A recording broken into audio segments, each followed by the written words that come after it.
This year, my French championship results were a bit disappointing. First, in October, my team qualified for the 4x1 kilometer relay with the 4th time in the country, but unfortunately, we finished 6th. A few weeks after this race, we finished 4th at the Under-20 Teams Championship.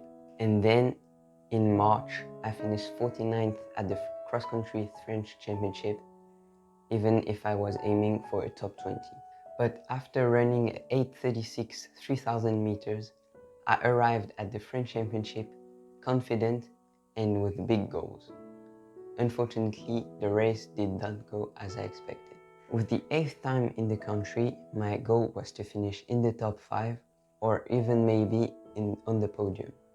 But unfortunately, I finished 15th, far away from my goal with a disappointing result. Today, we're gonna see 3 mistakes that led to this disappointing result.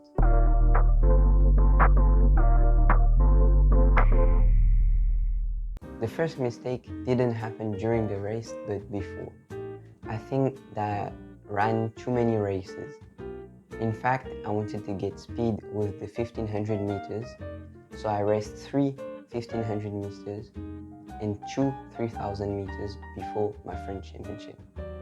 This was way too many races, and I arrived at the French championship a bit tired, physically and mentally. I ran all these races because I needed to run the qualifying standard for the 3000 meters, and unfortunately I struggled to run sub 8:32 for 2 races before running 8:36 2 weeks before the final race. Next year it will be probably easier for me to get the qualifying standard, so I won't have to run as many races as I ran this year.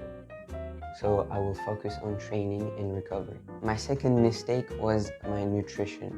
The race was at 8 p.m. and my last meal before this race was my lunch at 12 o'clock.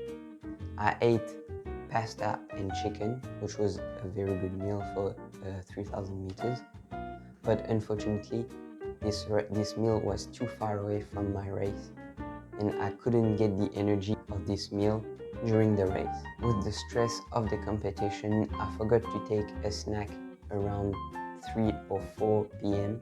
and so I didn't have energy on the starting line. Next year, I will need to be calm and to think about my nutrition and to eat a snack 3 to 4 hours before the race to get energy, because this year I was very tired. My third mistake was my tactic.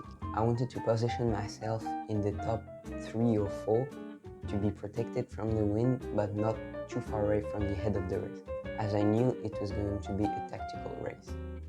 But when the gun went off, I realized that it was going to be impossible as my start was too slow compared to the other runners. So I decided to lead the race, install my pace, and don't let anybody pass me during the race, like centered it during the 2016 Olympic final. But the problem is that this tactic is very risky because you're not protected from the wind and you can easily get boxed. We recently saw that with Jakob Ingebrigtsen during the 2024 Olympic final, or with Jared Nuguse during the American World Championship trials. It's a very risky tactic that rarely works. And as you can see, I continued to lead the race during a big part of this 3000 meters, and I made a very big mistake. I let one athlete pass me. At this moment, I wanted to rest behind somebody to get protected from the wind, but unfortunately, when he passed me, everybody started to pass me on the right and I got boxed. It was impossible for me to get faster as I was blocked between athletes. So everybody passed me and I ended at the end of the group with no energy. And with 400 meters to go, I was dead and I couldn't go faster. The head of the race was already very far away from me and I had no other choice but to fight for a top 15. Next year, my plan is simple. I'm gonna do a Jakob Ingebrigtsen tactic. I'm gonna stay behind the pack at the last position And with 500, 600 meters to go, I will slowly start to place myself in the top 3 or 4 before the last lap, and then I'll use my final kick in the last 100 meters. It's less risky than the tactic that I use, and it's also easier to do. Even if this result was disappointing, I gained experience for the next year. And as you can see, even great champions can have a bad race on a tactical race. So next year, my plan is simple. I'm gonna run less races.